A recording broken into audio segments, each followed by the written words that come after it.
Salut salut, bienvenue dans cette nouvelle vidéo. Aujourd'hui, épisode 8 de la série sur les TP serveurs Linux. Hop là. Bonsoir Gizmo, bonsoir Akotime, salut salut. Alors je crois qu'il y a eu un léger écho, c'est que j'avais malencontreusement laissé... J'avais juste laissé des trucs. Hop là, on baisse un peu la musique. J'espère que tout le monde va bien.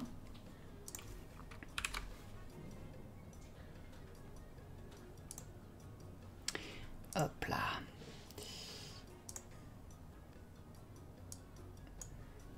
Oh bah moi ça va très bien, ça va toujours très bien les dimanches soirs. Je suis toujours emballé par l'idée de faire un stream et de vous proposer cette vidéo. Alors... Salut Kitter Sosé, bienvenue à toi. Hop là. Comment mettre une IPv4 fixe sur chaque conteneur d'un Docker? Alors non, c'est pas prévu. On va entre guillemets effleurer la surface de Docker aujourd'hui. marre d'avoir un serveur web sur le port 10 000.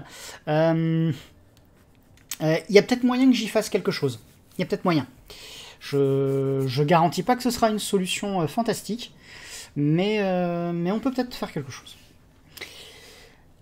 Donc, après plein de vidéos sur de la VM, sur du serveur web, un petit peu de base de données, des trucs dynamiques par-ci par-là, on va parler conteneurs aujourd'hui. Mais avant, on va faire un petit peu de maintenance. C'est pas forcément un truc que je vais mettre dans le comment dire, que j'ai mis dans les intitulés, enfin dans les énoncés de TP, mais on va commencer avec un petit peu de maintenance. Donc je vais passer tout de suite, hop, sans plus tarder ici. Je vais en profiter pour remettre bien comme il faut. Ça, non, ça va là, hop, voilà. Et ça c'est à peu près bien, voilà. Donc je suis là sur la machine qui sert d'hôte pour les TP. Et dans le cadre des TP, on a créé trois machines virtuelles. Alors déjà, la première chose que je vais faire, comme d'habitude, c'est d'aller dans les documents. Hop. Et j'ai le dépôt cours serveur Linux. Hop. Donc je vais d'ailleurs vous redonner l'adresse. Si jamais vous souhaitez suivre, que ce soit en direct ou en différé. Hop, comme ça, vous pourrez voir les choses, vous pourrez voir les énoncés, vous pourrez faire parfois du copier-coller pour les commandes. Donc un petit guide pool-r qui va nous ramasser pas mal de choses. Et dans les trucs intéressants, j'ai mis à jour le fichier précide pour la partie automatisation qu'on a vu dans des TP précédents. Mais comme je vais pas réinstaller, je n'ai pas réinstallé en prévision de ce live, et je n'ai pas prévu plus que ça de réinstaller les machines pendant le live, parce que quand même, eh ben, je vais faire entre guillemets le diff, si je puis me permettre. Je vais rajouter ce que j'ai fait là sur les machines. Et la première chose, bah, c'est d'aller regarder un peu ce qu'on a dans notre nouveau précide. Et en fait, c'est très simple, hein. Ceux qui suivent les jeudis soirs ont remarqué qu'il y avait un package que j'installais pas forcément, qui s'appelle CA Certificates, et qui est quand même très pratique. Donc, je vais aller me connecter sur mes serveurs. Hop là. Donc, serveur 11. Hop. On va faire un petit... non, on va faire un su. Hop. Et pendant ce temps, on a un truc de la part de Kitter Sosé. Alors, le concept que tu as jamais compris ni vraiment cherché, c'est comment mettre à jour un serveur généré via Docker. On pourra peut-être voir ça. On pourra peut-être. Et la réponse de Gizmo est en fait ce à quoi je pense, c'est-à-dire redéployer une nouvelle image. Mais pour l'instant, ça va juste être vraiment comment dire, déjà, on va commencer par faire cette maintenance, puis après, on va passer sur Docker. Donc, apt-y install, hop, CA certificate. Comment ça, not found? Hop, apt update. Ah, ce sera mieux comme ça. Donc toujours penser à faire un petit apt update. Alors non, pas vraiment Gizmo. Je vais juste, on va juste faire du Docker. Pour le coup, les GUI comme Portainer, comme Rancher, voire même Cockpit, ce genre de choses, pour moi, ça, j'ai envie de dire que ça a trait, je vais pas dire à la préférence personnelle, mais un peu quand même. Ok, donc j'ai installé CA Certificates, et ensuite, de mémoire, je crois que c'était un update CA Certificate. Hop.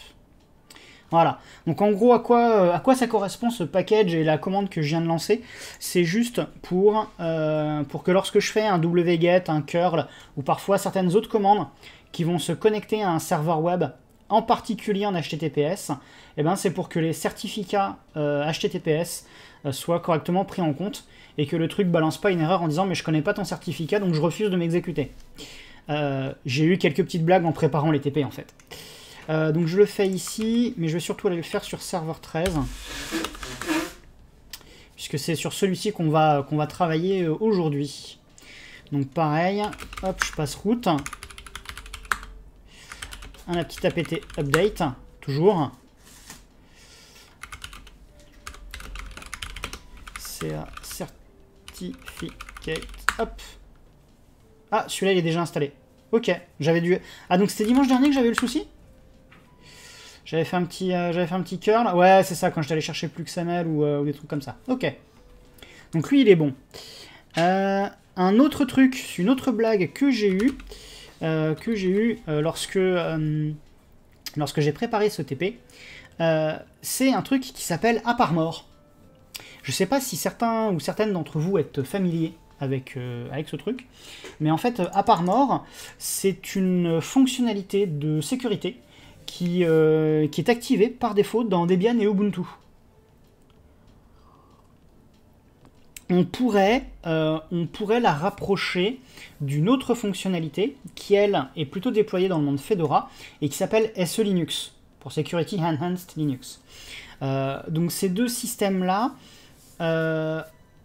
j'ai fait le choix de ne pas en parler, de ne pas l'aborder, puisque dans l'immédiat, ce qui m'importe en fait, c'est de pouvoir montrer les choses de base et de maîtriser d'abord un certain nombre de concepts avant d'aller s'embêter avec des choses comme des systèmes de sécurité avancés, des pare-feux, ce genre de choses-là. Donc, je vais faire ce que je... comment dire? Ce que je ne fais jamais, c'est que je vais désactiver ce système-là. Généralement, c'est un peu du faites ce que je dis, mais pas ce que je fais. Dans l'absolu, il ne vaut mieux pas les désactiver et bien entendu comprendre comment ils fonctionnent. Mais là, on est sur un environnement de type TP, à destination de débutants. Lorsqu'on ne sera plus débutant, on pourra réactiver le truc et commencer à chercher à comprendre. Dans l'immédiat, ce que je vais vouloir faire, c'est que je vais vouloir désactiver AppArmor. Et pour désactiver AppArmor, eh bien, il y a un ajout à faire. Je vais retourner dans Documents, hop. Hop, serveur 13. Et tout à la fin, j'avais rajouté dans les commandes qui vont bien un petit écho, hop, qui est là.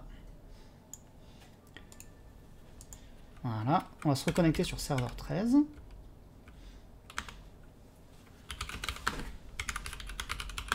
Voilà. Donc en gros, là, ce que je fais, c'est que je rajoute dans un fichier de configuration supplémentaire du chargeur de démarrage, qui nous permet de savoir quel noyau on va démarrer. Je lui dis, au fait, tu vas rajouter un AppArmor égale 0, qui veut dire, grosso modo, je désactive AppArmor. Et ensuite, il faut que, une fois que ce fichier de conf est fait, il faut que je prenne en compte au niveau du chargeur de démarrage. Et donc, je fais un petit update grub. Ah, oui. Hop, cette autre petite maintenance-là aussi que j'ai eue. Non, pas ici. Hop là. Où en fait, je me suis rendu compte que, hop, ici, il manquait des choses. Et du coup, ça empêche certaines mises à jour de passer. Donc, il faut que je rajoute des doubles quotes ici. Hop, donc le fichier, c'est /etc/default/grub. Normalement, hop, il est affiché. Hop, voilà. Et alors, si vous vous demandez à quoi servent toutes ces lignes, eh bien, en fait, elles servent à ce que les machines virtuelles déployées, donc grâce au précide qu'on a vu dans les TP précédents, disposent d'une interface série, ce qui peut s'avérer pratique, notamment des fois pour du copier-coller. J'en profitais pour vous montrer ça. Donc maintenant, je vais pouvoir relancer mon update grub. Voilà. Mais surtout, ça commence à faire quelques semaines maintenant qu'on se donne rendez-vous le dimanche et qu'on fait joujou avec nos machines virtuelles. Mais ça peut être pas mal de temps en temps de faire un peu de mise à jour. Donc c'est ce que je vais faire maintenant.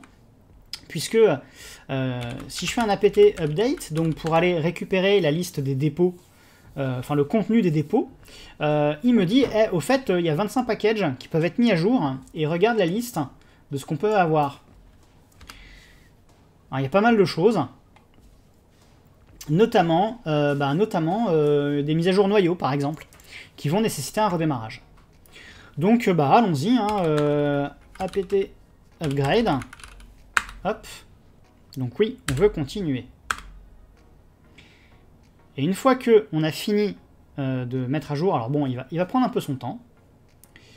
Il va prendre un peu son temps, et pendant ce temps, ce que je vais faire, c'est que, hop, serveur 11, et on va faire pareil ici. Donc j'avais déjà fait un apt update, je crois. J'avais fait, voilà, je l'avais fait, hein, je le refais pour vous montrer. Et là, il dit 47 packages. Donc on va pouvoir faire un apt-y upgrade, pour pas qu'il me demande oui ou non. Et puis on va aller faire pareil sur serveur 12 pendant ce temps. Hop là. Allons-y, apt update.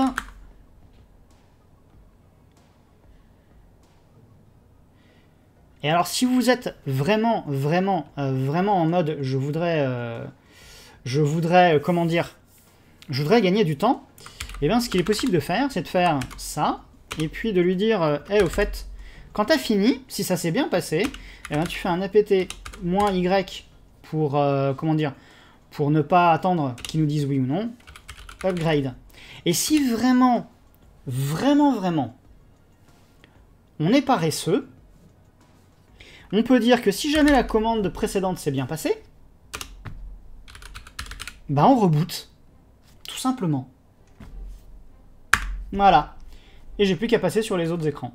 Donc lui, il a fini. Alors on avait juste fait un apt upgrade. Donc maintenant, on peut faire un reboot. Voilà. Lui, il est en train de travailler. Et ce qu'on peut aller faire, c'est aller regarder le troisième qui est encore en train de travailler. Mais là, normalement, mon serveur 13, il est en train de rebooter. Et dans mon gestionnaire de machines virtuelles, si j'ouvre mon serveur 13, voilà. Et ce que je peux faire au niveau de la... Alors, c'est au niveau de l'affichage. On peut aller dans la console et on peut faire console série 1. Alors là, on se dit, il n'y a rien. C'est quoi cette arnaque? Et en fait, si on fait ça, hop, j'ai un petit truc, serveur 13 login. Et là, c'est assez sympa parce que que je sois en QWERTY, AZERTY, voilà, ça passe. Un autre truc qui peut être pas mal. Alors, je vais revenir sur l'affichage de la console graphique. Hop, voilà. Et je vais refermer ça. Alors, est-ce que maintenant que j'ai ouvert le truc, ça va passer? Mais si je fais un sudo vir sh list, donc sur mon desktop, hein, j'ai donc mes machines virtuelles qui sont bien en running, et je peux faire un sudo vir sh console, et on va prendre serveur 13.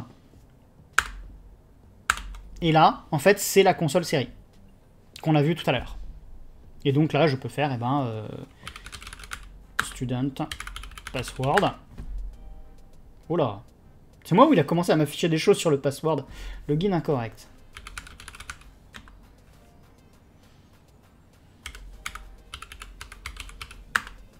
Bon, d'habitude, ça fonctionne. Je me suis trompé de mot de passe?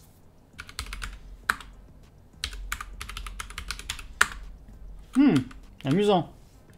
Bon, heureusement pour moi, la console locale graphique fonctionne, et en SSH aussi. Donc, pendant ce temps, là, il me dit quoi? Ah oui, il a pas aimé le... Il a pas aimé le... Hop, nano... ETC default grub. Et c'est ici qu'il faut encore que je fasse les... Hop, la petite maintenance.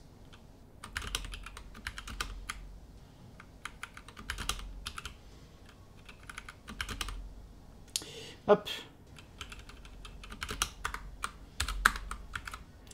Allez. Il est reparti. Donc lui, il a dû me faire la même.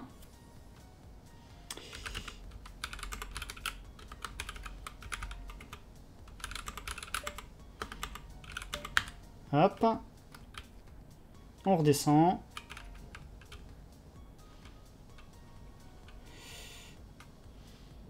Tiens, lui, par contre, il a un truc bizarre. Ah non, c'est bon.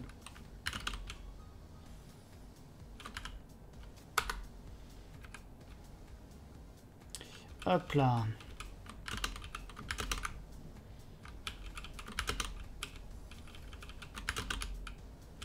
Alors, je crois que j'avais loupé un commentaire. Kitter Sosé qui dit comment on gère les modifs. Il y a des modifs de la structure de BDD. Alors, je suis pas sûr de comprendre d'où ça vient. Hop là. Ok, lui c'est bon, il peut rebooter. Hop. Et lui, on va lui relancer son truc. Ah oui, alors, hop, on va lui relancer ça. Comme ça, voilà. Mais bon, c'était pas le plus important. Eux, on peut les laisser faire leur vie pendant qu'on s'occupe de notre serveur 13. Hop.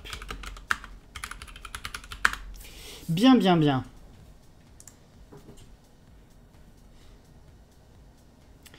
Hop. Allez, Firefox. Youhou, Firefox. Oui, c'est bon. Il travaille. Ok. Ah oui, c'est vrai que je crois que la dernière fois, je l'avais laissé un petit peu en plan. Voilà. Et on va aller sur... Justement, hop. Le TP du jour. Voilà. Le TP numéro 14. Hop là.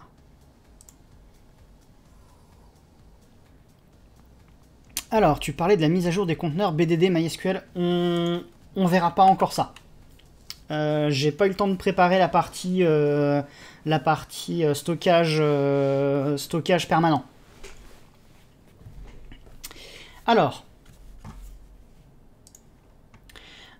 un truc à savoir, c'est qu'aujourd'hui, quand on parle de conteneurs, il y a des fois, bien souvent, on se dit, mais qu'est-ce qu'il vaut mieux faire, des conteneurs ou des machines virtuelles? C'est quoi la différence entre les deux? Alors, je dirais que ce qui est intéressant quand on a une machine virtuelle comme celle qu'on a ici, c'est que on a quelque chose qui est fait pour simuler un environnement matériel complet. On arrive à émuler du matériel, et le but, c'est que en dessous, on a un système d'exploitation complet. Et ce système d'exploitation n'est pas forcément le même que celui qu'on a sur le bare metal. Donc là, moi aujourd'hui, par exemple, j'ai des VM Debian dans un autre Ubuntu, mais je peux avoir des VM BSD sur un autre Windows, par exemple. ou même des VM Windows sur un autre Linux ou macOS, par exemple. Du moins, tant que le Mac est encore en Intel. Mais ça, c'est une autre histoire. Le conteneur, lui, il va être fait pour être beaucoup plus léger. Il est juste là pour faire, entre guillemets, de l'isolation de processus, entre guillemets. Et c'est pour ça que l'idée, c'est d'avoir une couche d'isolation qui soit plus légère. Et ça s'obtient en limitant le nombre de couches entre le noyau de l'hôte, donc du bare metal, et l'application cible en espace utilisateur. Alors, pour vous montrer un peu, alors, dans ce schéma, j'aime beaucoup ce schéma-là, il est assez pratique. Alors, je m'inspire je prends sans honte, mais je précise que bien entendu, ça vient de chez Wikipédia. Hop, on va d'ailleurs grossir un peu le truc. Et en fait, quand on est sur un hyperviseur, alors, ouais, tiens, un hyperviseur de type 2, c'est pas mal, ça. Hop là. Ça va être un peu typiquement le cas... restez sur la page. Hop, ça va être un peu typiquement le cas de ce que j'ai aujourd'hui, de ce que je vous présente aujourd'hui avec les VM Debian sur l'hôte Ubuntu. C'est-à-dire que j'ai mon matériel, enfin, en théorie, je vais avoir l'OS hôte, donc là, par exemple, la machine Ubuntu. Tiens, d'ailleurs, ça me fait penser... Hop, ce sera un petit peu mieux comme ça. La machine Ubuntu. Le truc d'émulateur, dans notre cas, ce sera QEMU KVM. Des logiciels de contrôle, comme libvirt. Et ensuite, on va avoir une enveloppe avec ma Debian qui contiendra ses propres, donc des drivers pour émuler du matériel.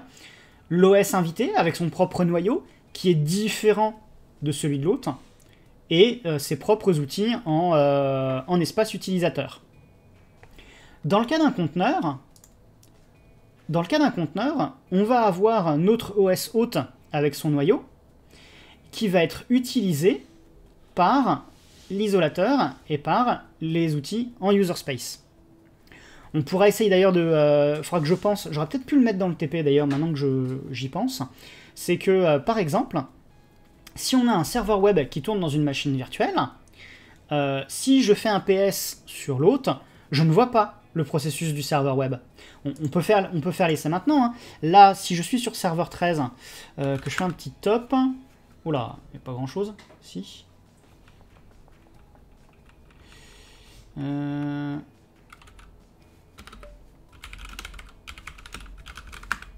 Voilà, donc j'ai Nginx qui est installé. J'ai Nginx qui est lancé. Pourtant, si je reviens là, hop, là je suis sur mon hôte. Si je fais un ps AUX 3w pipe grep Nginx, à part le grep Nginx, il n'y a rien. Alors que si jamais on fera le cas, on fera l'essai une fois qu'on aura des conteneurs avec du serveur web lancé, normalement, depuis l'OS hôte, on pourra voir le processus Apache ou Nginx. À noter que dans l'absolu, en fait,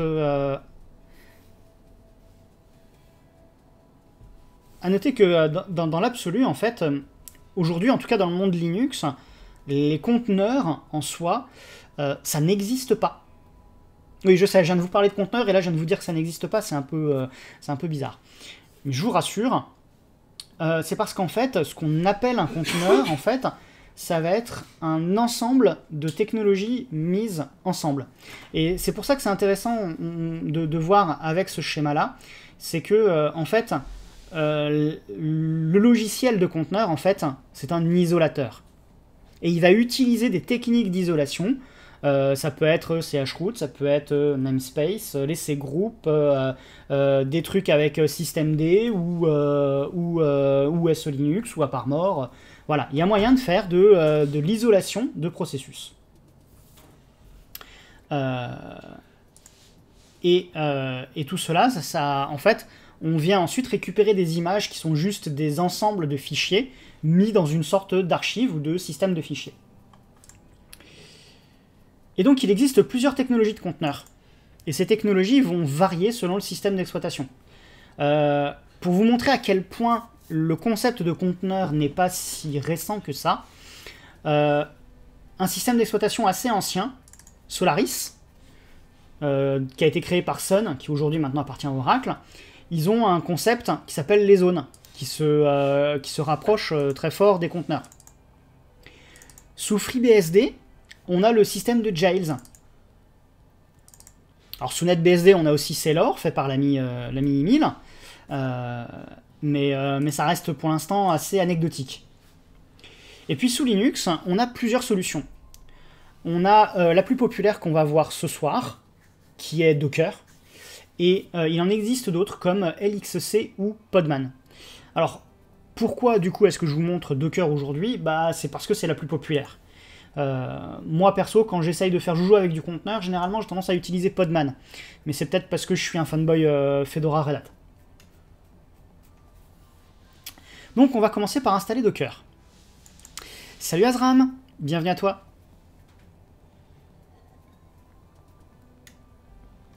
Alors pour cela, on va se connecter sur serveur 13 et on va passer route, ça tombe bien, c'est déjà le cas.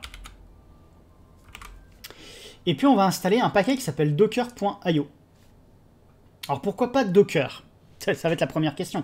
Pourquoi le paquet s'appelle pas juste Docker? Et ben en fait, à la base, le paquet Docker, alors bon maintenant ils disent c'est un transitional package, à mon avis c'est pour que justement le truc de conteneur récupère le nom de package Docker. Mais le truc aujourd'hui, c'est que avant ça s'appelait, maintenant ça s'appelle WM Docker. Et si je vais chercher le paquet WM Docker, et ben en fait c'est un docking application, c'est une dock app de Window Maker.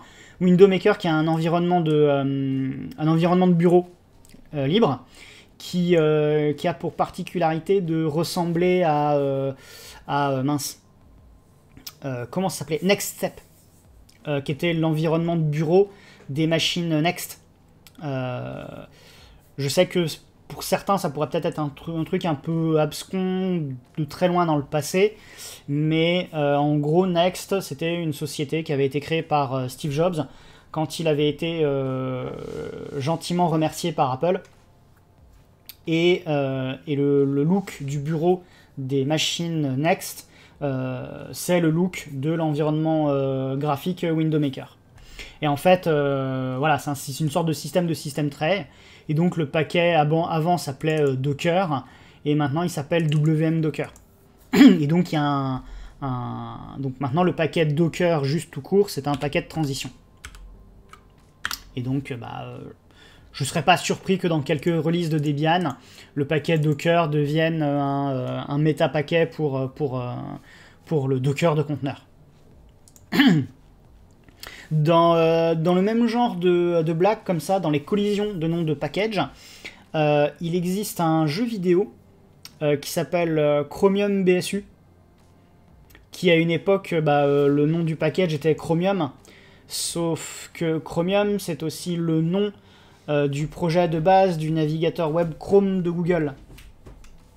Voilà, les petites blagues dans la catégorie, les gens font pas gaffe au nom qu'ils prennent. Voilou. Alors, donc on va installer docker.io. Alors, à noter que c'est... comment dire, pour Debian, c'est docker.io. Et on peut utiliser celui des repos Debian, mais certaines distribs, notamment Fedora, RHEL, CentOS, n'ont pas forcément Docker dans leur repo direct. Justement parce qu'ils développent la solution concurrente qui s'appelle Podman. Alors, qu'est-ce que ça raconte sur le chat? On verra ce que j'aborde, mais la gestion de la partie SQL dans un conteneur n'est pas différente de la façon de gérer en local. La seule chose à avoir en tête, c'est la persistance des données, et du coup, tu la gères en montant des volumes dans tes conteneurs. Tout à fait. C'est ce que je pense, effectivement. Mais après, j'ai pas prévu d'aller aussi loin que ça. On est déjà à une demi-heure de vidéo. Et on vient juste d'installer Docker. Bien, donc Docker est installé. Et quelle est la suite de notre TP? Eh bien, hop, j'allais un peu vite dans l'étape 0. Docker version. Hop. Donc a priori, Docker est bien installé. Il me dit, au fait, j'ai une version 20.10 avec des trucs d'API, j'ai les architectures. On peut même aller sur docker.com, tiens, docker.com. Est-ce qu'ils disent un download avec un truc, product? Ah ouais, oui, forcément... forcément, ça aide pas Docker personnel, peut-être. Il n'y a pas un truc du genre download... Get started. Oh, un petit follow. Merci. Merci beaucoup, Jonathan. Merci à toi. C'est très gentil. Ah d'accord, faut se connecter sur... Ça a l'air d'être devenu une sacrée usine à gaz, hein, l'écosystème Docker. Et si je fais .io, ils ont gardé le... Non, il renvoie vers le .com. Ok. Bien. Ah ouais, pricing, ils sont vraiment passés en mode corporate, on veut vendre des choses. Ce qui en soi est plutôt logique, hein, s'ils veulent en vivre, et a priori ils en vivent, je peux comprendre. Ok. Bien. On va quand même vérifier que Docker est lancé, puisque en fait Docker fonctionne à l'aide d'un démon, d'un service. Donc on va utiliser notre bon vieux systemctl. Alors je sais pas si vous vous rappelez, mais on a la commande systemctl, j'ai dit systemctl, voilà, qui est là, et qui permet de voir un peu les services qui sont lancés. Tiens, il y en a un qui est... Ah ouais, ok, le getty TTY est 0, ok. Et donc on a un docker.socket. Alors si je fais un grep docker, hop, on voit qu'on a plein de trucs. On a un docker.service, on a un docker.socket. Et si je fais le systemctl status docker, et on peut voir que j'ai donc le docker.service qui est chargé, qui est activé et qui est running. Donc ça c'est plutôt pas mal. Donc on peut même voir un peu des logs, mais voilà. Et puis on peut même vérifier le point socket qui dit que tout va bien de son côté aussi. Voilou. Alors, on va faire un premier conteneur. On va popper un premier conteneur. Alors pour rappel, même si normalement je précise dans les TP en tant que root, toutes les commandes Docker on les lance en tant que root. J'aurais aimé avoir le temps de vous préparer un TP sudo, mais ce n'est pas le cas. J'espère pour la prochaine vidéo. Donc si on fait un petit Docker pool Debian, on va juste aller récupérer. Voilà, on va récupérer la dernière version de l'image Debian pour Docker. Et pendant ce temps, pour l'accès direct au SQL, tu présentes des ports entre le monde extérieur et l'intérieur du conteneur. Du coup, tu peux te connecter à ton service MySQL, normalement via le port que tu présentes. Oui, tout à fait. Tout à fait. Salut Manon! Bienvenue! Donc, on a juste fait un petit pool comme ça, hop, on a récupéré. Non, t'inquiète pas Manon, on a fait la théorie, et puis là, on vient juste d'installer Docker sur une Debian, et je viens de pool une image. Donc j'ai même pas encore lancé le premier conteneur. J'ai fait la première partie du live sur de la maintenance. Notamment un truc dont je suis pas fier, c'est d'avoir désactivé à part mort. et passer les mises à jour des machines. Donc on va pouvoir lancer notre premier conteneur. Le truc va juste faire Hello World. Je sais. C'est... Hop, pourquoi je fais... Hop, copier. Hop, voilà. Donc là, en fait, j'ai téléchargé l'image de conteneur Debian. Et là, je dis juste, allez, vas-y, lance-moi un /bin echo hello world. Voilà. C'est tout. Le truc, il a juste fait ça. Donc il s'est pas passé grand-chose, en fait, au final. Une fois l'action exécutée, le conteneur s'arrête. Ben oui, le bin echo, en fait, il a duré un temps, assez court, c'est echo. Et maintenant qu'il a fini, ben, comme c'était juste pour lancer ce truc-là, ben, le conteneur s'arrête. Donc on peut vérifier qu'il n'y a pas de conteneur avec la commande docker ps. Donc on peut se douter que vu le nom du truc, voilà.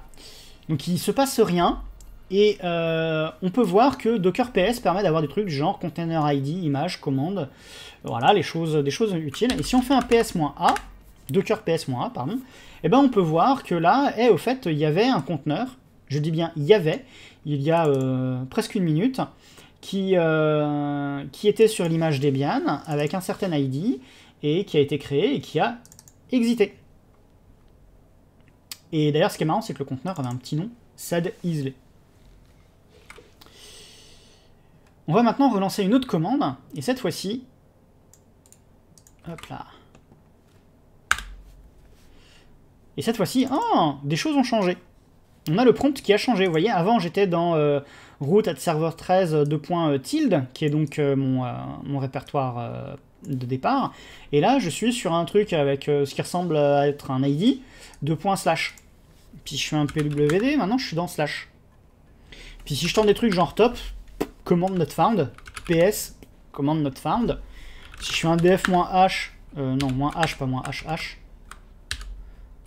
C'est à peine en plus le contrôle P qui... ok. Donc allez, df-h, hop. Alors je peux tenter peut-être un cat etc Debian version. Hop, 11.3, ok. Mais alors ce qui est marrant, c'est que voilà, j'ai un truc qui est monté dans etc host. Et ça a l'air un peu chelou. Et -it, donc le -i c'est pour interactive et t c'est pour TTY, qui permettent donc de passer sur notre conteneur en mode interactif. Donc ça peut être très pratique si on veut un environnement jetable pour tester un truc ou deux. On peut lancer comme ça, vite fait, un petit conteneur, faire 2-3 bricoles, et puis ensuite CTRL-D, et le truc à dégager. Donc le nom d'hôte, tiens, on va faire un petit hostname. Donc c'est marrant. Est-ce que Nginx est installé? Bah oui, parce que si jamais je me reconnecte sur serveur 13 depuis ici, par exemple, et que je fais un dpkg -list Nginx, on peut voir que là, j'ai Nginx qui est installé. Là, je suis sur mon serveur 13. Et là, bah, si je fais un dpkg -list Nginx, bah, il me dit j'ai pas de Nginx installé. Donc là, on est vraiment dans le conteneur, avec l'image Debian qu'on a téléchargée, qui contient 3 fois rien. Quelle est la version installée du noyau?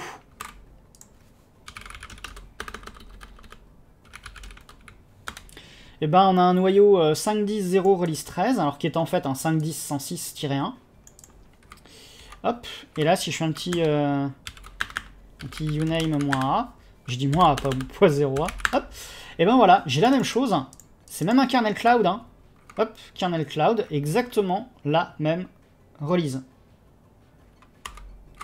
Pourquoi? Bah tout simplement parce que c'est le même noyau, hein. C'est le même noyau. Quelle place reste-t-il sur le disque dur? Alors ça c'est intéressant. C'est que justement si je fais mon petit df-h, d'ici, hop, et là, eh bien on peut voir que grosso modo, il voit un dev VD1. Voilà. Et il voit la même chose. C'est assez marrant. Hop. Donc on a pu vérifier l'espace disque sur les deux, hein, on a vu, voilà, en faisant un deuxième terminal. Et on peut vérifier aussi que via le Docker PS, le conteneur est toujours en exécution. Alors je vais peut-être passer route, hop là. Salut à toi Xavier G. Hop là. Et si je fais un petit Docker PS, hop, et ben on a... maintenant il s'appelle Goofy Faraday, j'aime beaucoup les noms des... Tiens, je vais en profiter tout de suite pour faire ça, hop. Voilà, hop là. Donc voilà, il s'appelle Goofy Faraday, son ID. Alors c'est assez marrant parce que quand on regarde l'ID, eh ben on va remarquer qu'en fait, c'est le nom de la VM.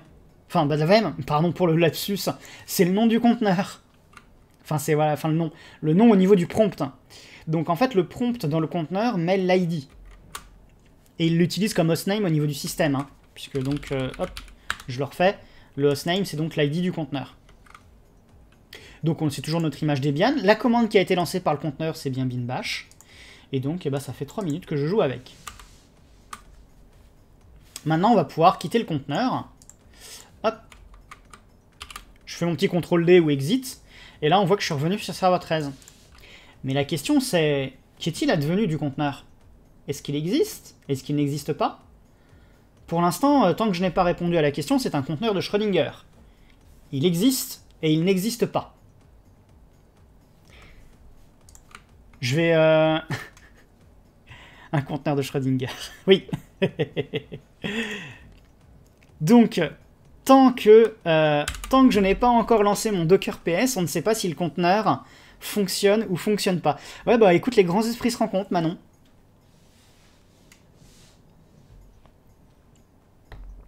Donc, allez, on arrête là le suspense.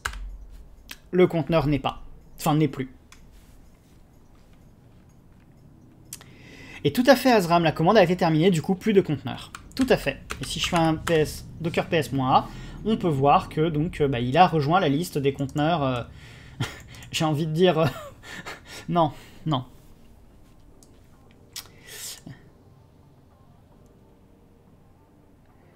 Seuls les sites sont aussi absolus. Ah là là.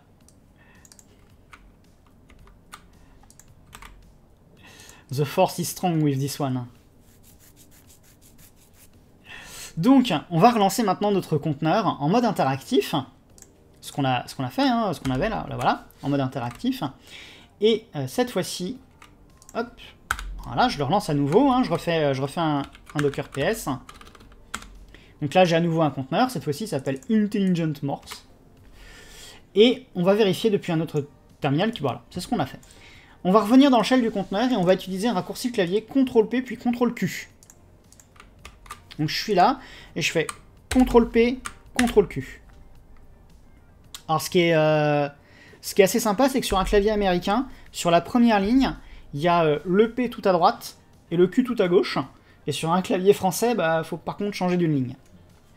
Donc là, on se dit, bah, t'as encore quitté le conteneur, quoi, il est mort. Bah non. Intelligent Morse leaves. C'était quoi C'était dans Tron, Flynn leaves, je crois. C'est ça, hein? Donc, est-ce que le conteneur est toujours en exécution? Oui. Oui. Et est-ce qu'on peut retrouver, est-ce qu'on peut récupérer le conteneur? Ah, oh, bah, c'est pas grave, tu peux le revoir. Bon, ça a pas super bien vieilli, Tron. Mais tu peux toujours te dire que c'est, comment dire, c'est une première partie avant de regarder Tron Legacy, qui est un peu plus récent. Donc, pour récupérer notre Docker, tel Orphée qui veut aller chercher son Eurydice, eh ben, on va faire un petit Docker attache. Donc je reviens ici, et puis je fais Docker attache, et puis je vais récupérer l'ID de mon conteneur, que j'avais dans mon autre terminal. Hop. Et donc je fais Docker attache mon ID, et hop, je suis reviendu. Bah, j'ai rien du tout en plus. Je pense qu'on peut tuer le conteneur vie qu'il y a écrit Docker kill ID. Ah, j'ai pas saisi.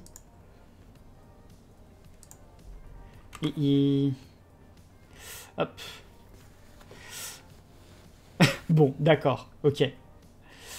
Ça peut pas être à chaque fois une super blague. À haute main, c'est pas mal aussi. Donc maintenant, on va pouvoir éteindre notre conteneur et effectivement, on va pouvoir faire un Docker kill. Hop. Puisque là, on est ici. Mais si jamais le conteneur n'était pas interactif et qu'on voulait le terminer, eh ben, on peut faire un Docker kill et on met l'ID du conteneur. Hop. Et si je refais un Docker PS, cette fois-ci, j'ai plus rien. Et si je fais un Docker PS-A, on voit bien que mon 3085 F4, là, 3085 F4, hop, il y a 4 secondes, exited. Et si je reviens ici, ben, on peut voir que voilà, il m'a enlevé le prompt. Et je suis revenu sur le prompt serveur 13. Maintenant, on va installer un service réseau dans un conteneur. Enfin, installer, non. On va aller chercher un conteneur qui dispose déjà d'un service réseau, juste pour s'amuser un petit peu avec. Donc on va aller chercher une autre image que la Debian qu'on a récupérée, qui est l'image Nginx. Donc on va faire un Docker pool Nginx. Hop, qui est donc l'image officielle du projet Nginx. Donc il télécharge, tranquillou, hein, 31 mégas quand même. Hein.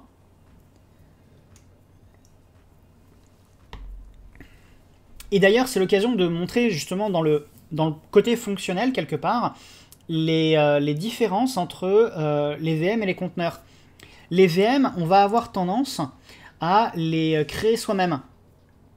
On va créer soi-même une VM, on va installer son système d'exploitation, de façon plus ou moins automatisée, mais ça reste quand même une création d'une enveloppe.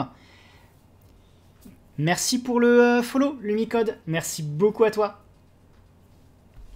D'ailleurs, c'est bizarre. Hop, j'ai pas les follow sur le sur l'activity feed. Marrant. Hello à toi d'ailleurs. Alors, donc, où en étais-je moi? Je disais, ouais, les VM, donc on crée une sorte d'enveloppe et on va créer notamment un système de stockage et on va installer un système d'exploitation. Parce que là, voilà, on a un stockage. Hein. Et c'est, j'ai envie de dire, la manière de faire habituelle. C'est le truc, la manière dont on s'y prend. Parfois, on va avoir des templates de VM, comme j'ai pu montrer dans certains autres streams, notamment les jeudis soirs, où je créais un template de VM que j'allais ensuite copier-coller. Mais ça prend quand même pas mal de place, c'est généralement plusieurs gigaoctets. Alors que là, dans le cadre des conteneurs, en fait, on vient récupérer une petite image qui est pas énorme, hein, on a vu qu'elle faisait une trentaine de mégas, plutôt que d'installer un système complet. Le but, c'est vraiment d'avoir en fait un truc vraiment léger, avec juste les dépendances pour que les logiciels se lancent, et de les lancer. Alors, Manon qui dit, pour plus de sécurité, il vaudrait mieux créer soi-même des conteneurs de prod, plutôt que d'utiliser des conteneurs dont on ne sait rien de la création par un tiers. Tout à fait, non mais tout à fait Manon, c'est tout à fait juste. Il faut trust l'image source à un moment, tout à fait. Alors, on n'ira pas jusqu'à la création complète de sa propre image. Hein. Ça reste un sujet que j'estime un peu avancé. Ici, le but, c'est vraiment de mettre le pied à l'étrier. Donc, j'ai téléchargé mon image Nginx. Et puis, qu'est-ce qu'on va faire? Eh ben, on va peut-être l'exécuter, notre image. Enfin, on va la lancer. On peut vérifier d'ailleurs la liste des images installées sur notre système avec un Docker image ls. Tout à fait. Hop. Alors,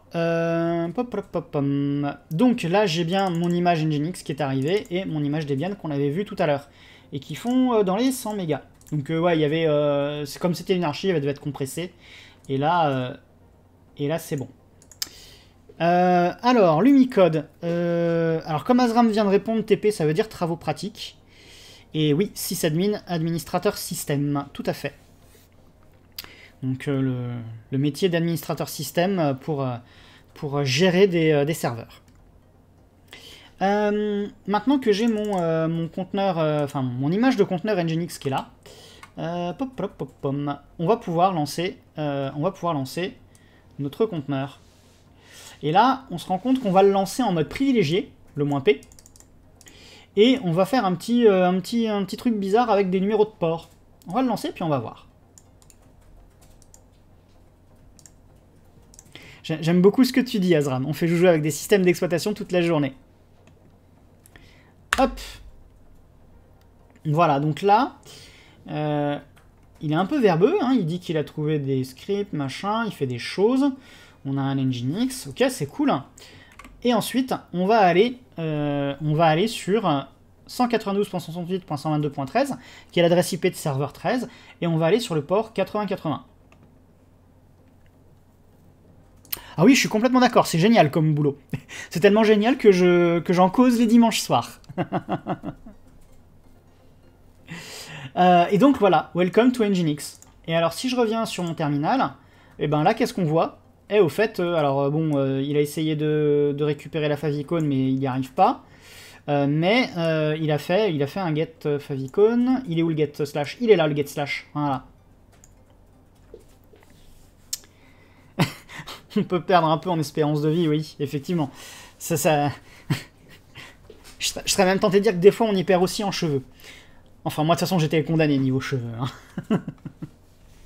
Non, mais l'Umicode, elle te charrie, Manon, elle te charrie. C'est que, bah, comme tout métier où beaucoup de gens sont passionnés, on peut parfois passer un temps plus que raisonnable sur des problématiques parfois un peu complexes.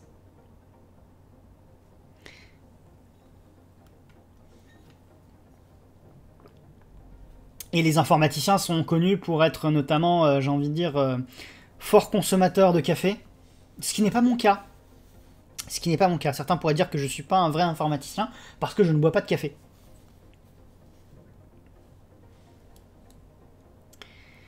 Le plus dur, c'est d'avoir toujours raison. Bah, j'espère que Manon aura tort, quand même, sur ce point-là, sur le point de son espérance de vie. Mais bon. Alors, donc là, c'est assez cool. Je sais pas si vous vous rendez compte, mais on a lancé un conteneur avec un Nginx dedans. Et on arrive à y accéder. Depuis une machine, entre guillemets, distante. Donc c'est assez cool, quand même. Je voudrais pas, comment dire... Enfin, je sais que ça n'a pas l'air comme ça, parce qu'on a déjà lancé des serveurs web dans les vidéos précédentes, mais c'est plutôt cool. Notre truc, là, il est dans son petit cocon, à lui. On va maintenant quitter le conteneur, ouais. À peine arrivé, et on le quitte. Donc ce qu'on avait fait déjà, on l'avait lancé donc en mode interactif, et on a vu des choses directement sur la sortie. Et donc, on va maintenant le relancer, mais cette fois-ci en mode détaché. Voilà. Et là, on peut se dire, j'aimerais bien quand même rentrer dans le conteneur après coup. Alors là, déjà, je vais quand même, par précaution, vous remontrer que... hop. Contrôleur, hop. Voilà, il est toujours là, le Nginx. Et si jamais je veux rentrer dans mon conteneur à nouveau, bah, je peux faire un petit docker ps déjà. Donc je récupère son ID. Et puis je peux faire un docker exec. Non, c'est docker exec? Ouais, docker exec. Moins it pour être en mode interactif. L'ID du conteneur et /bin bash. En partant du principe que le conteneur a bash d'installer. Si jamais votre conteneur est un conteneur custom qui n'a pas bash d'installer, j'espère pour vous qu'il a un autre shell. Et dans ce cas-là, il faut spécifier le shell en question. Et donc là, on est maintenant dans le conteneur. On est rentré dans le conteneur. Alors qu'est-ce qu'on peut y faire d'intéressant? Eh bien, on peut vérifier sur quel port écoute Nginx. On va aller regarder justement ce fichier de conf là, que j'ai au préalable présenté. Hop là. Donc en fait, c'est de la conf Nginx qui est pour beaucoup en commentaire. Et en fait, c'est une directive serveur, tout simplement parce que c'est le virtual host par défaut. Et on voit qu'il listen sur le port 80. Ouais, l'Umicode, fonce. Si tu veux être sysadmin, fonce.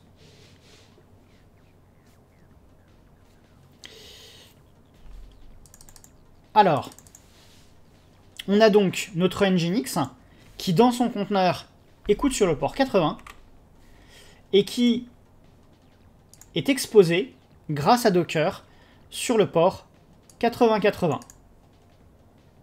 C'est plutôt pas mal, non? C'est plutôt pas mal. Donc en fait, lorsqu'on a fait le -p en privilégié et qu'on a spécifié 2 ports, il prend le premier pour être celui sur lequel entre guillemets l'hôte, la machine qui exécute Docker, va écouter et va aller le forwarder au port local du conteneur. C'est complètement de la translation de port, je pense. Et ce qui est assez intéressant, c'est que maintenant, je peux peut-être quitter ici. Mais si je refais un docker ps, normalement, voilà, il est toujours exécuté. Si je fais un lsof -i, donc lsof, hein, qui va me permettre avec le -i de pouvoir voir un peu au niveau réseau ce qui se passe. Et on peut voir qu'on a un HTTP alt, qui est donc le port 8080, et on a un docker quelque chose qui tourne. Par contre, on ne voit... Alors, on voit du port 80, mais on voit du port 80 avec du Nginx. Mais c'est peut-être parce que Nginx est lancé sur mon serveur 13. Donc je fais un systemctl stop Nginx. Donc là, c'est bon, il est arrêté. Et si je refais un pgrep nginx, eh ben, c'est quand même bizarre, il est toujours lancé.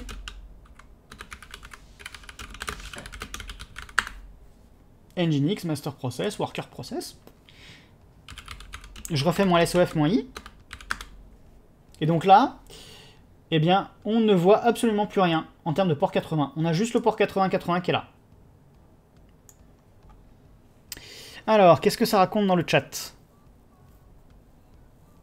Tu pourras te moquer avec des hackers dans les films.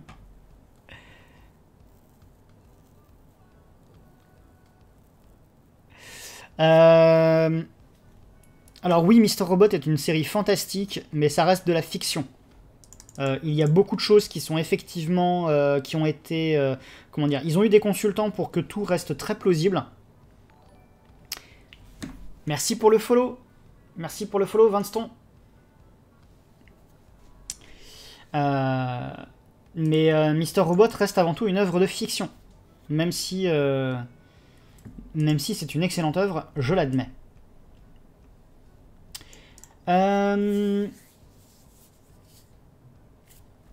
Donc là, c'est plutôt pas mal. Et je voudrais revenir sur un truc.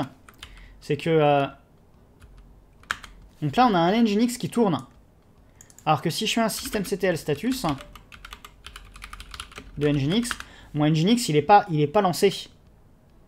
Donc en fait, on voit bien que c'est le Nginx du conteneur qu'on voit. Alors que, en début de vidéo, je vous avais montré que dans le cas d'une machine virtuelle, quand j'ai un Nginx dans ma VM, je ne le vois pas sur l'autre. Donc c'est quand même assez amusant. Donc les plus avancés pourront remarquer que la configuration Nginx ne prévoit pas de journalisation des requêtes. On va aller regarder ça. Hop. Donc là, je suis dans mon hôte. Je vais revenir dans mon conteneur. Mon grep ne permet pas de voir le parent du Nginx. Certes. Mais mon point est toujours valide.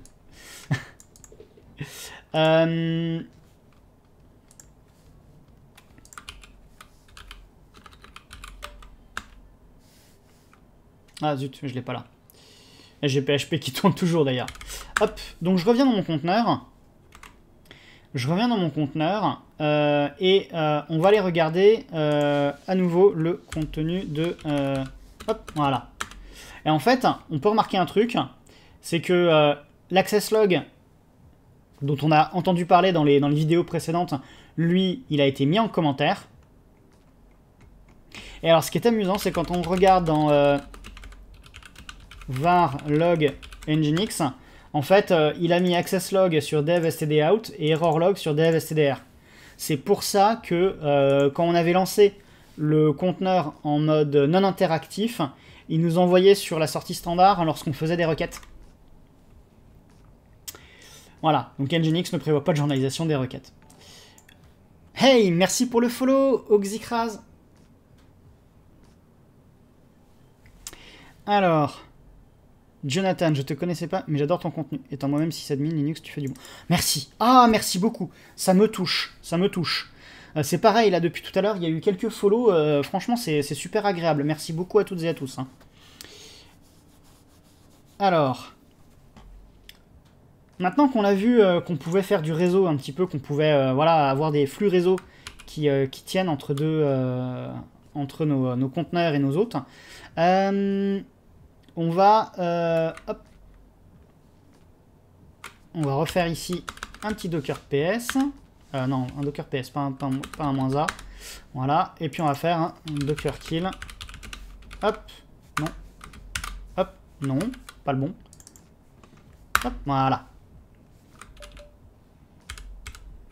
Voilà, maintenant j'ai plus de conteneur.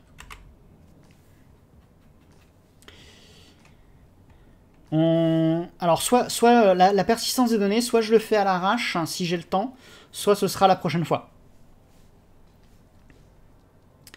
Et oui, tout à fait, il y a les volumes pour ça. Maintenant que on a fait notre étape 2, l'étape 3, un conteneur contenant un programme de son choix.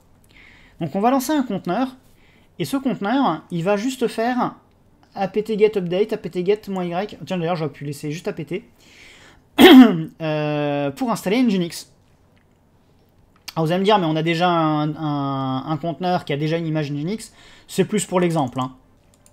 C'est justement dans la veine du j'ai pas confiance, donc je me base sur un truc sur lequel j'ai confiance et je construis à partir de ça. Donc, hop, je reviens ici.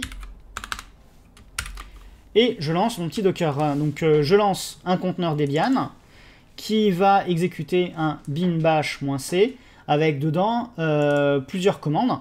Donc la petite astuce pour lancer plusieurs commandes dans un conteneur Docker, bin bash -c et avec des côtes on rajoute des commandes séparées par des points-virgules. Voilà, donc là il va mouliner. Et en gros, il est en train d'installer Nginx sur le conteneur Debian qui vient d'être lancé. Voilà, là il est en train de décompresser Nginx. Hop, et il a fini. Et si je reviens ici et que je fais un docker ps, maintenant qu'il est fini, le conteneur n'existe plus. Salut Paki56, oui, tout à fait, c'est du Docker ce soir. On commence tout juste. Enfin, on commence tout juste. Non, on commence pas le stream parce que ça fait 1 heure, mais on découvre les bases de Docker. Hop là. Donc, maintenant que j'ai mon conteneur qui s'est lancé, qui a exécuté une installation de Nginx, et qui s'est terminé, qu'est-ce qui se passe? Eh ben, on va retrouver son ID d'ailleurs. On va aller refaire un petit docker ps-a. Richard, oh j'aime beaucoup ça, magnifique. Ah, faut vraiment que je mette le petit truc là pour le petit son de caisse claire, parce que elle est valide. Elle est valide la blague. Richard Docker de Lyon, j'aime. Franchement, alors Manon, magnifique. Génial, j'adore. Ouais, Tadam Tsum, là c'est même l'arbitre. Elle est valide, totalement valide. J'ai fait mon job, bye, tout à fait, Vanston. Le conteneur, il a fait son job et puis il est parti. Et il a quand même eu le temps de vivre assez longtemps pour avoir un ID. Et ça, c'est intéressant. C'est intéressant qu'il ait eu un ID, parce que ce qu'on va faire, c'est qu'on va faire une petite commande assez sympa qui s'appelle docker commit, et on va lui donner un petit nom. Hop. Je vais la faire ici, tiens. Hop. Et au lieu de mettre le truc, on va mettre l'ID ici. Alors, cours Linux / Debian Nginx. Ouais, on peut laisser ça comme ça. Voilà, et là il me donne une somme de contrôle SHA 256. Maintenant qu'on a vu ça,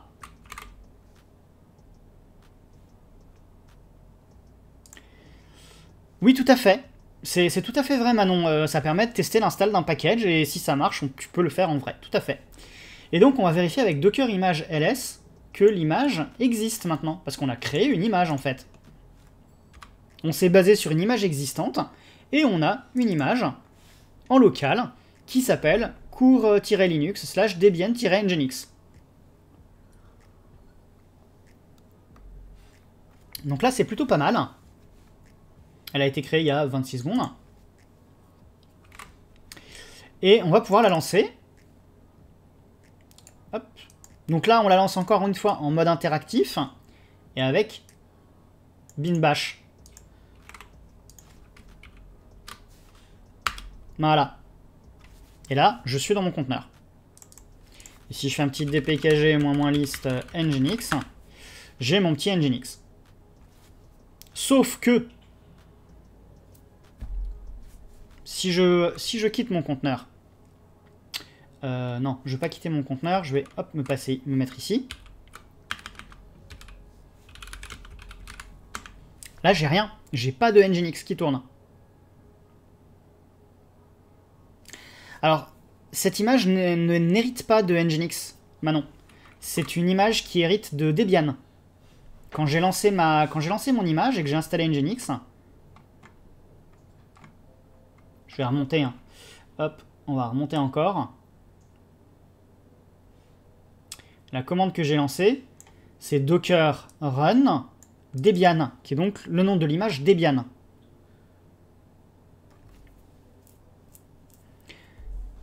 Donc là, vraiment, à la limite, j'aurais peut-être dû mettre du Apache au lieu du Nginx. Ça aurait peut-être été plus facile à comprendre la différence avec l'image qu'on avait installée tout à l'heure. Mais toujours est-il que là, c'était vraiment, je prends une image Debian de base, donc qui n'a pas de service d'installer, et j'y ajoute un service, et à partir de ça, je peux créer une nouvelle image où j'ai Debian et ce service. Oui, tout à fait. Si je reviens, alors, hop, je vais revenir tout en bas ici. Là, je suis dans le conteneur. Là, je vais me mettre sur le serveur 13. Si je fais un docker image ls, tout à fait, je les commit pour avoir Debian et le service. Tout à fait, c'est ça. Donc, j'ai ma Debian, j'ai la Nginx, alors qui est dans les faits basée aussi sur Debian, mais ça, c'est à la limite pas notre problème. Si les gens de chez Nginx voulaient la faire basée sur Fedora ou Alpine, ça aurait été leur problème. Et on a ensuite celle-ci qui est donc basée sur Debian. Pas de souci, Manon, t'as le droit d'avoir du mal à suivre, blague ou pas blague. Hein. Hop. Et donc on est en -it, donc on est en interactif. Donc on peut lancer manuellement Nginx. Voilà, j'ai lancé Nginx. Et ce que je peux faire maintenant, c'est revenir ici et... Hop, et ça fonctionne.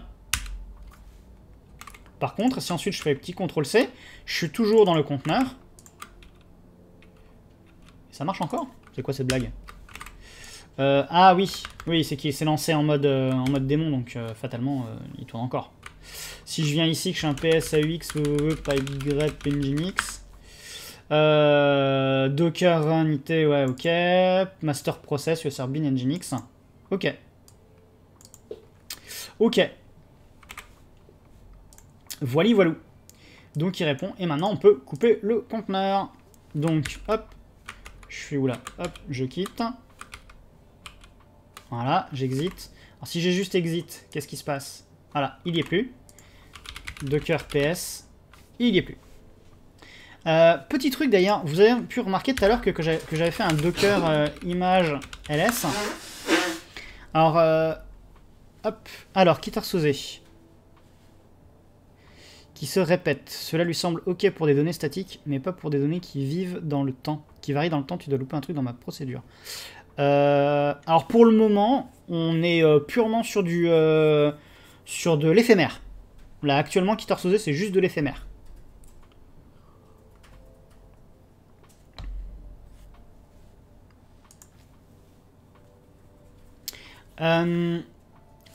Où en étais-je moi? Oui, Docker image ls. J'ai remarqué un truc en préparant le TP, c'est que si je fais un autre truc, c'est Docker images, ça fait pareil. Donc il y a une sorte d'alias, mais je trouve que faire Docker image ls, c'est plus... Enfin, dans l'immédiat, je trouve ça plus pratique parce que on peut faire un Docker help image. Voilà. Et on peut voir ensuite les commandes qui suivent. Et je suspecte que Docker images soit juste un alias pour un... Parce que quand je fais un Docker image sans S, il me dit au fait, tu comprends pas. Mais disons que comme ça, on peut comprendre la logique qui est Docker, commande et les options. Hop. Mais oui, pour le moment, à chaque fois qu'on relance un conteneur, en fait, il revient à 0, en fait. C'est un truc immutable, et ça, c'est vrai que je ne l'ai pas forcément très bien précisé. C'est un truc immutable, et tout à l'heure, j'avais lancé donc un conteneur. Voilà, celui-ci. Si je le relance à nouveau, le contenu n'est pas, comment dire, les logs, par exemple, et les affichages de logs qu'on a vus, ils ont disparu. Hein.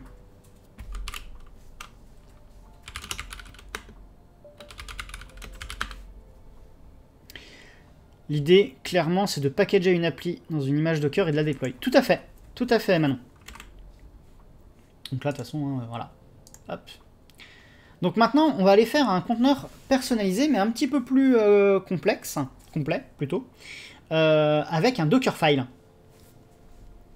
Donc, j'ai préparé, hop, ici, un petit Dockerfile. Voilà. Et on va aller le mettre, et ben, sur serveur 13. Voilà. Donc, pour rappel, hein, le SCP, donc j'ai pas mis le nom d'utilisateur parce qu'il est déjà dans la configuration SSH, et j'ai juste laissé 2 points, puisque par défaut, c'est donc le répertoire de départ d'utilisateur. Et maintenant, je peux me reconnecter, et là, qu'est-ce que j'ai? Un Dockerfile.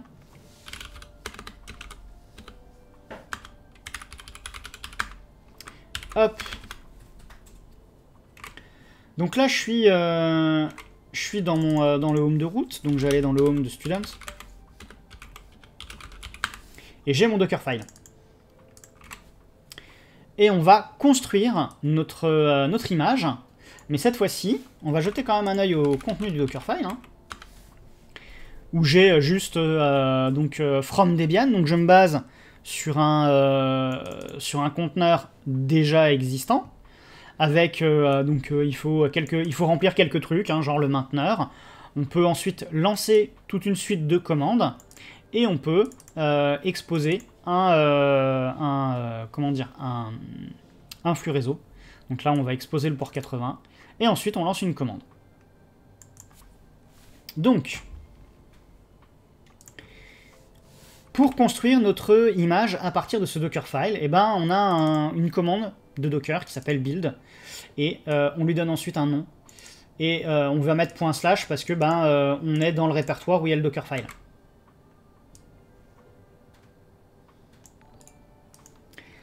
Merci pour le follow. Merci beaucoup à toi, DBZ9191. Hop là. Et hop.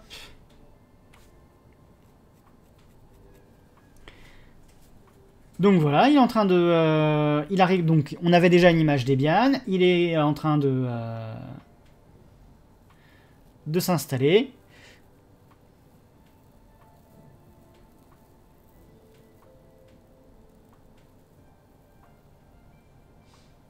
J'ai l'impression que ça déchaîne les foules ce soir, la problématique des données persistantes dans les conteneurs.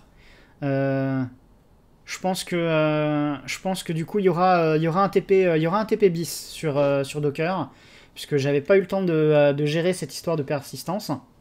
Donc je sens que ça vous intéresse fortement, et dimanche prochain on va continuer à faire du Docker.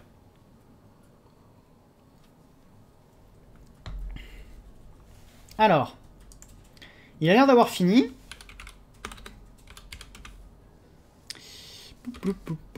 Il a l'air d'avoir fini avec succès. Bah alors, Winston, tu gères quotidiennement des conteneurs, tu connais le sujet, et tu viens assister à ça, c'est gentil. Je suis vraiment là en mode je m'adresse aux débutants. Hein.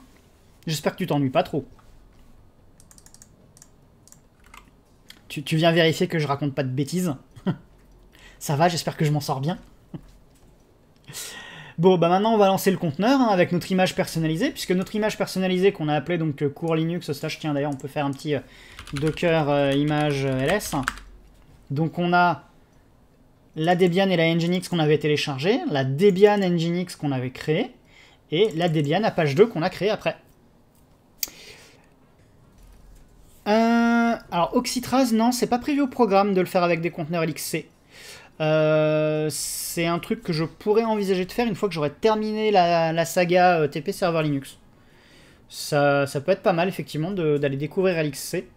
Je sais que... Je crois que c'est Manon, la dernière fois, qui avait évoqué le fait de proposer que je fasse un TP sur Tomcat.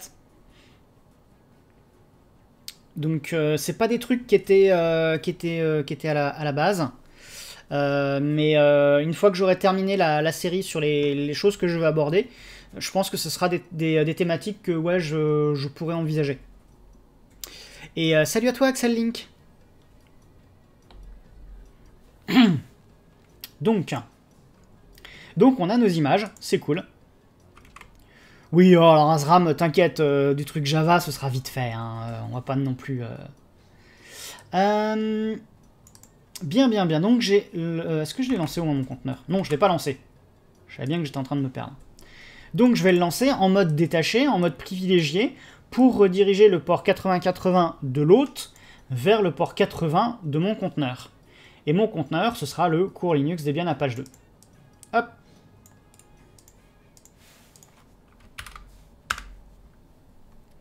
Donc il s'est lancé, et comme il est en mode détaché, ben, tout va bien, hein, il me rend la main. Et on peut faire un petit Docker PS, et on voit qu'il a été lancé il y a 7 secondes, et on a bien la redirection de port. Et le petit compteur s'appelle Determined Canon. Alors maintenant, eh ben, on va aller à nouveau sur notre truc, là, qui était en mode au fait, il n'y a plus rien. Et hop, coucou. Et ça tombe bien parce que si je regarde mon Dockerfile, eh bien, dans var3windex.html, j'avais mis coucou. C'est plutôt pas mal, non? Moi, j'en suis assez content de cette histoire. Voilou. Donc là, on arrive un peu à la fin du TP de ce que j'avais réussi à avoir le temps de préparer. J'espère que ça vous a plu. Parce que maintenant, on a une autre petite... Ah, ça chatte beaucoup. Alors, Manon, pour être honnête avec toi, Maven, j'en ai vu un peu. Et ça m'a pas laissé un souvenir impérissable. Mais c'est un avis complètement subjectif et personnel. Hein. Et si jamais certains se demandent ce que c'est que Maven, si jamais vous avez vu le stream d'Emile de... non, pas hier, mais d'il y a une semaine sur Makefile, bah, j'ai envie de dire que Maven, c'est une sorte de Makefile, mais pour Java. Dans les grandes lignes. Alors, Azram... Tu démarres ton conteneur, tu vas utiliser un dossier hors conteneur, tout à fait. À partir de là, tu peux faire tout ce que tu veux en import de données, modif de schéma, etc. Le tout reste physiquement en dehors du conteneur. Et B. Tiens, Axel Link, il a pas l'air fan de Maven non plus. Définitivement. La semaine prochaine, on fera un petit... on essaiera de regarder un peu plus les histoires de données. De données un peu stockées. Avant de se quitter, parce que bon, on est à 1h20 de stream, j'ai un petit truc. Pour aller plus loin, à partir du Dockerfile fourni, récupérer le contenu d'un certain dépôt que certaines ou certains pourront reconnaître, qui est tout simplement le dépôt qui contient ma page perso. C'est en gros le dépôt de anotherhomepage.org. Voilà, qui contient juste un petit équivalent en HTML statique de Linktree. Une page HTML, une petite CSS, une ou deux images, rien de bien méchant. Et donc l'idée, c'est d'aller tenter de git clone et de servir ça via Docker, en fait. Et si en plus, pour couronner le tout, on peut aller paramétrer Nginx sur serveur 13 pour aller en reverse proxy, ce sera l'éclate. Donc... MKDir, comment on va l'appeler? On va l'appeler, je sais pas moi, HP-Docker.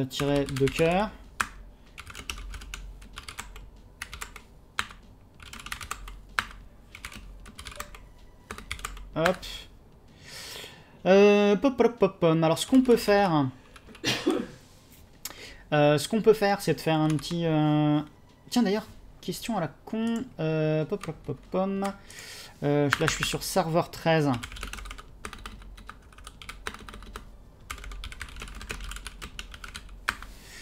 Donc git. Donc on va installer git. Hein. Hop.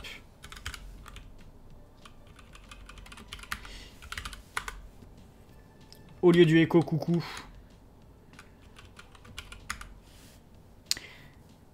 Alors.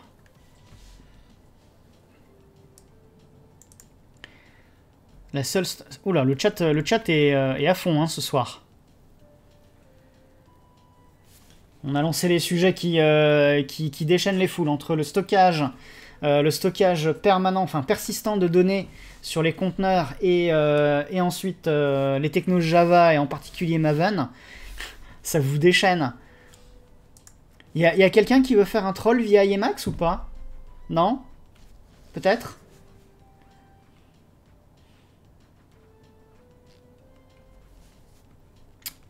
Alors. Oh, j'ai du mal à vous suivre. J'ai du mal à vous suivre tellement c'est... Je parle vraiment au niveau logiciel comme Nextcloud. Comment tu gères les mises à jour de la BDD si tu mets juste à jour ton container Docker? Ah, bonne question. Tu devrais éviter d'avoir un seul conteneur pour avoir plusieurs services. Tout à fait. Généralement, c'est un service par conteneur, ouais. Il n'y a pas de troll possible. Vim et Max, ça n'existe pas, Max. Bon, bah, ça y est, j'ai lancé le troll. Oh, j'en ai une drôle, tiens. C'est que quand j'ai envoyé le message sur Mastodon, 1 heure avant le début du live, il y a quelqu'un qui m'a demandé... alors, comment est-ce qu'on m'a répondu? Pourquoi est-ce que je cache le nom du système d'exploitation GNU? Est-ce que je suis contre le mouvement du logiciel libre et contre la liberté des utilisateurs d'avoir le contrôle de leurs appareils? De leur appareil, pardon. C'était assez fantastique. Donc là, maintenant, ce que je veux, c'est faire mon petit git clone. Sauf que si je fais un git clone de mon repo... Hop. Hop.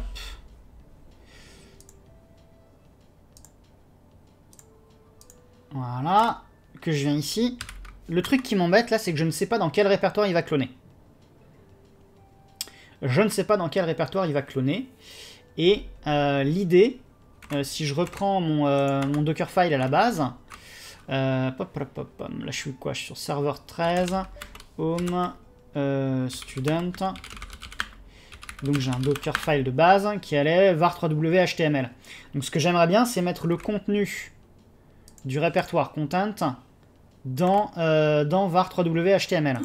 À la limite même, je vais peut-être effacer le contenu de var3w html avant. Ça me paraît être pas mal. Donc run rm-raf slash var3w slash html. Hop, on va faire étoile. Donc une fois que ça c'est fait,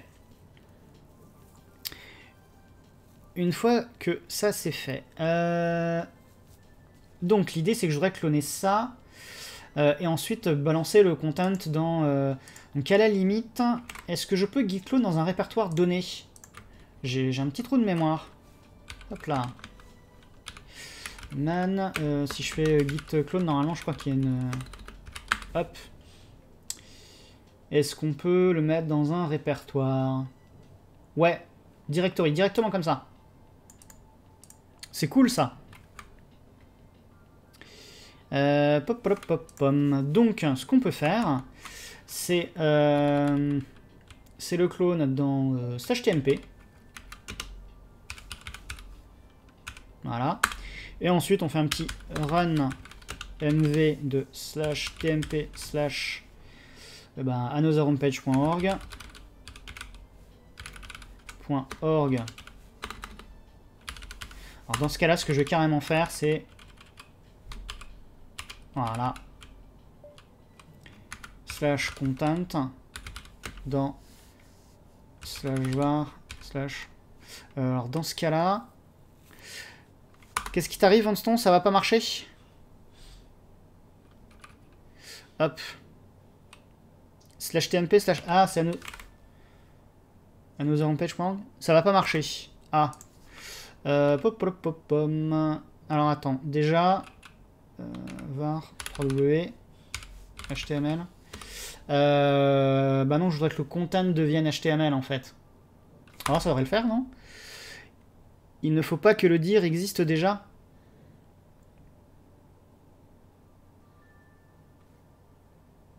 Ah attends, là je... Parce que là je vais faire mon petit git clone. Si je fais mon petit git clone, je vais me mettre ici. Si je fais mon git clone, hop. Hop. Voilà. Donc il me le clone bien dans anotherhomepage.org. Ok.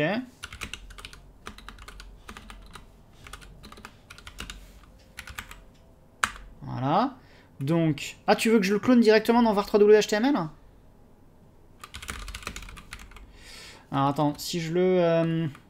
Mais en fait, ce qui m'embête, c'est que si je le git clone directement dans var 3w html, il va y avoir le sous-répertoire content. C'est pour ça. Donc, si je reviens, donc, je fais /tmp. Ah, il existe déjà, ok. Ah oui, c'est pour ça. Ok, c'est pour ça. Ok, je comprends mieux. Donc, dans ce cas-là, ce que je peux faire, c'est faire un mkdir /tmp/git. Et je le fais dans /tmp/git. Hop.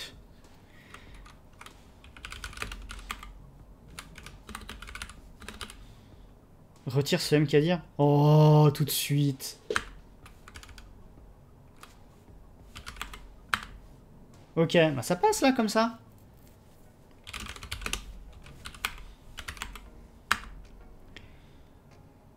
/tmp/... Ah ouais, directement.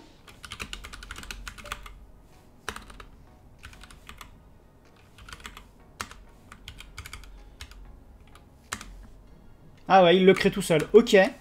Ok, pas mal. Ok. C'est une commande en moins et un layer en moins. Tout à fait. Bien vu. Bien vu. Ok, une fois qu'on est là... pop, pop, pop, pom.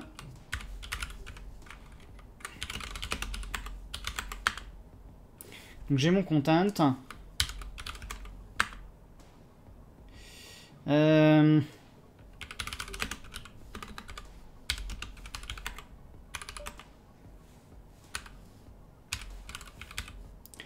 Donc j'ai fait un petit mkdir-p tmp 3w html. Et si je fais un mv de tmp git content,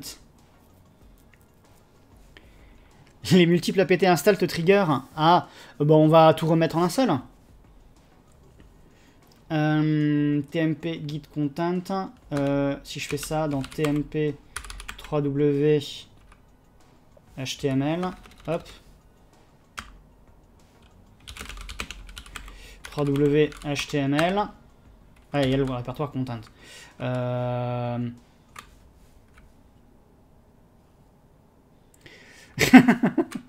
Mais effectivement, là, à la limite, on peut faire tout de suite apache 2 git. Voilà. Une catastrophe dans un Dockerfile. Ok.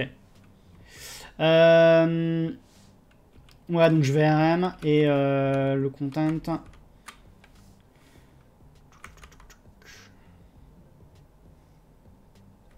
Ceci étant,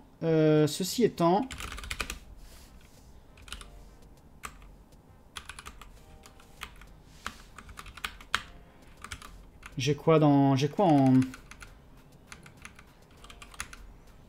Ah oui, c'est vrai que j'avais un point well known. J'avais un point well known.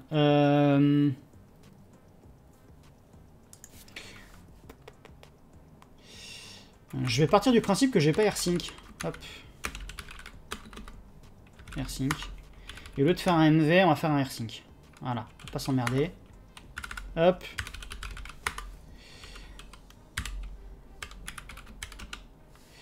Remarque, on va le faire en quiet.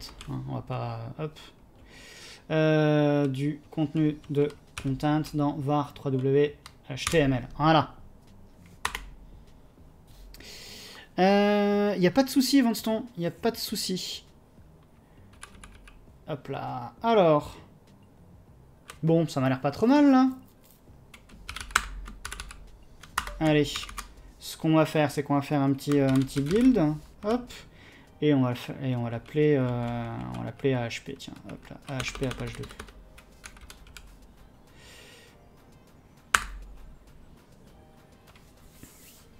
Oh, il en installe les choses, hein. Alors la question, c'est est-ce que ça va passer? Où est-ce qu'il va se planter?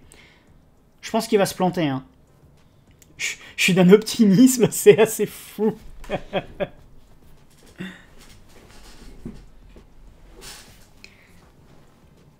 Alors. Setting up Apache 2, c'est pas mal, ça.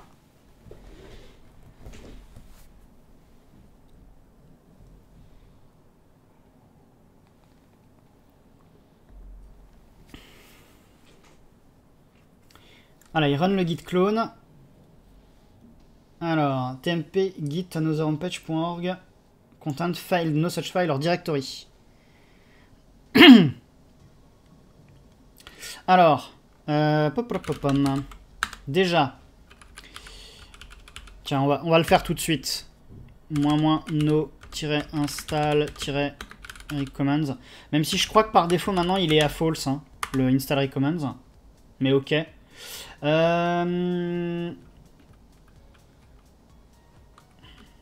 Et donc il s'est viandé parce que...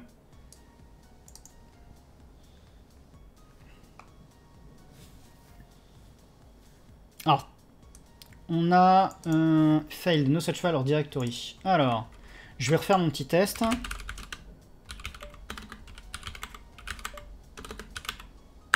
Hop.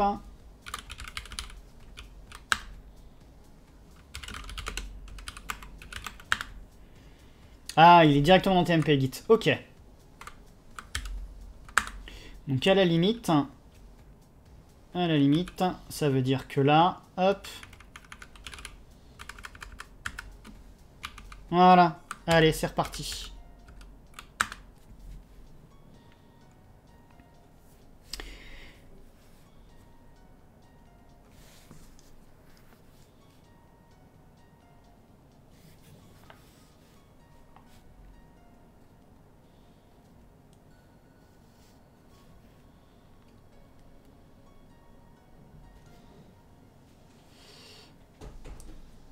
Ça va, on a le site par défaut. Ok, c'est cool.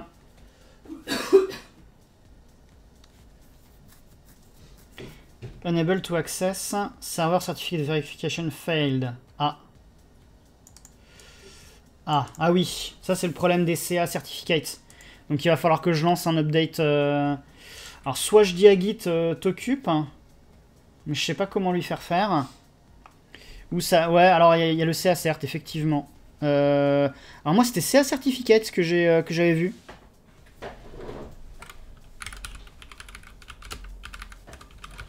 Hop là. CA certificate.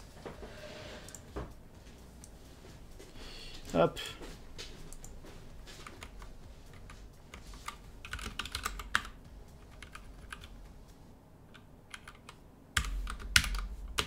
Hop là.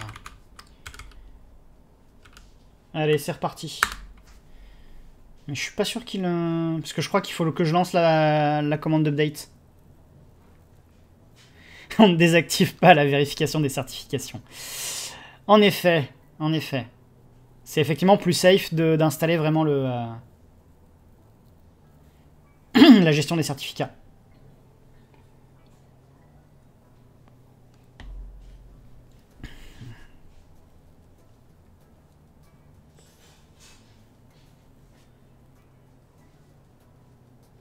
Ah, là c'est plutôt bon signe. Il l'a buildé.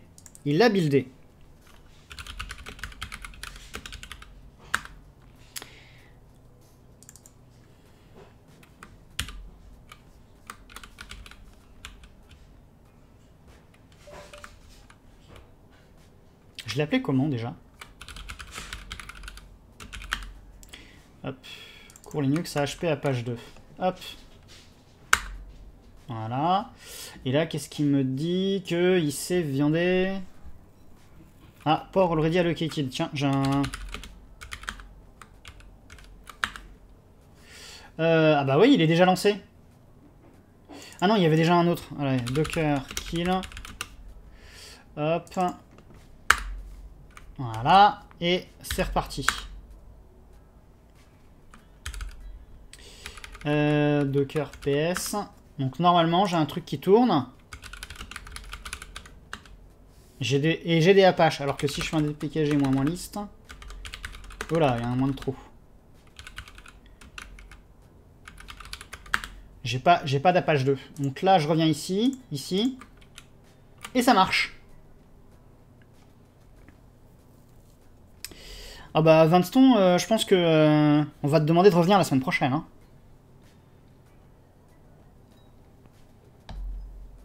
N'hésitez pas d'ailleurs, si jamais vous avez envie de discuter entre deux streams, il y a le Discord. Hein.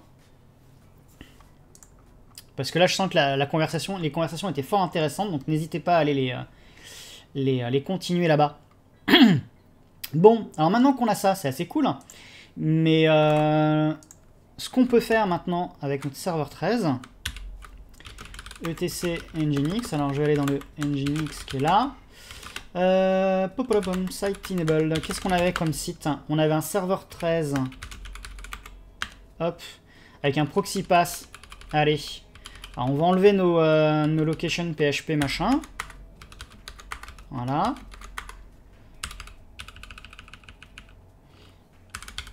Et puis, on va lui dire localhost, enfin, 127.0.0.1, hop,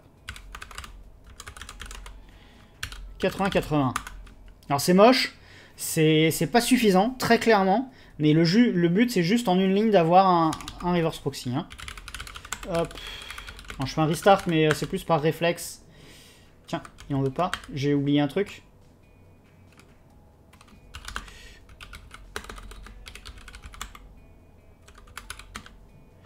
Alors.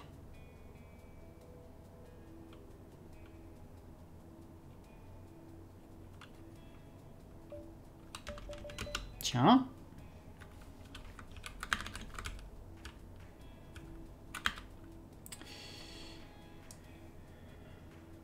Alors. Failed. Pourquoi? Le location, directive, not allowed. Ah. Comment ça, le location? Ah, oui. Voilà. Mieux. Quand on n'oublie pas de...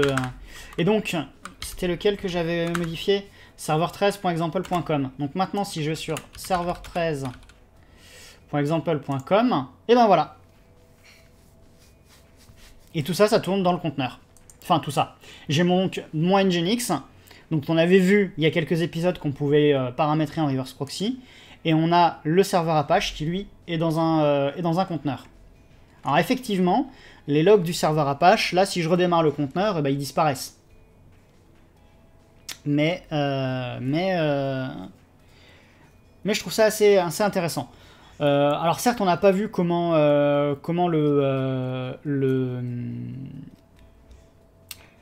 contenu peut être mis de façon persistante, mais on a déjà entre guillemets une mesure de contournement, c'est que pour un contenu statique, eh ben, rien ne nous empêche de le récupérer depuis ailleurs et de l'embarquer dans notre image.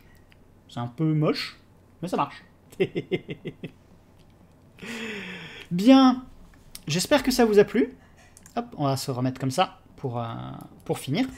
Donc, avant de vous laisser, bon, déjà visiblement le sujet intéresse beaucoup. Je pensais pas que je passerais beaucoup de temps dessus, mais bah, je vais y passer un peu plus de temps. J'ai vu dans le chat que effectivement la persistance des données c'est un truc qui vous tient à cœur. Donc on fera un stream de plus sur le sujet. J'espère que j'aurai le temps d'ici dimanche prochain de vous préparer ça. En parlant de dimanche prochain, donc habituellement, sauf cas de force majeure, je stream les jeudis et les dimanches. Le dimanche de 18h à 20h et le jeudi de 20h à 22h. Les hackers de Lyon. Magnifique Manon, magnifique. Après Richard Docker de Lyon, hacker de Lyon. J'aime beaucoup. Je sais pas comment va falloir que je trouve un truc pour récompenser tes jeux de mots parce que ils sont toujours bien choisis. En tout cas, merci pour l'ambiance que tu mets, toi et d'ailleurs tous les autres d'aujourd'hui, parce que c'était chouette de voir le chat défiler comme ça à toute allure. J'ai vraiment eu l'impression que ça vous intéressait. Le 31 mars, bah ouais, mais c'est déjà passé le 31 mars, journée internationale de la sauvegarde. Bon, Mako, le hacker vaillant, il est connu, mais il est sympa. Il est connu, mais il est sympa. Donc où en étais-je? Ouais, les dimanches, donc c'est justement les TP système, TP sysadmin dédiés aux débutants. Et en ce moment, les jeudis, c'est une autre série qui a démarré jeudi dernier sur Ansible. Alors, contrairement au dimanche, où là, normalement, c'est un sujet que je suis censé connaître un petit peu et que je l'explique à destination de personnes qui ne connaissent pas, eh bien, les jeudis, c'est des choses qu'on découvre ensemble. Donc j'avais déjà fait un petit peu d'Ansible avant pour automatiser certains trucs. Là, j'ai décidé de repartir de zéro et de voir comment automatiser certaines choses dans le but à terme de réutiliser toutes ces technos d'automatisation pour pouvoir automatiser la gestion de mon Home Lab. Voilou. Si jamais donc vous souhaitez entre deux streams, il y a le Discord. Si jamais vous voulez voir les replays, donc il y a 2 semaines de rétention sur Twitch. Et quand j'ai le temps, j'envoie les vidéos sur ma chaîne YouTube. Vous pouvez retrouver tous les liens pour qu'on continue les discussions en dessous sur les liens de ma chaîne Twitch. Il ne me reste plus qu'à vous souhaiter une excellente fin de week-end, un bon début de semaine pour toutes celles et ceux qui étaient en live avec moi. Vous êtes 34 à l'heure actuelle, ça me fait super plaisir, ça me fait vraiment chaud au cœur. Je trouve ça assez chouette que ces vidéos soient entre guillemets populaires. Donc franchement, merci, encore merci. Je vous souhaite donc une bonne soirée, une bonne fin de week-end. Et puis je vous donne rendez-vous à jeudi ou à dimanche. Allez, bye bye!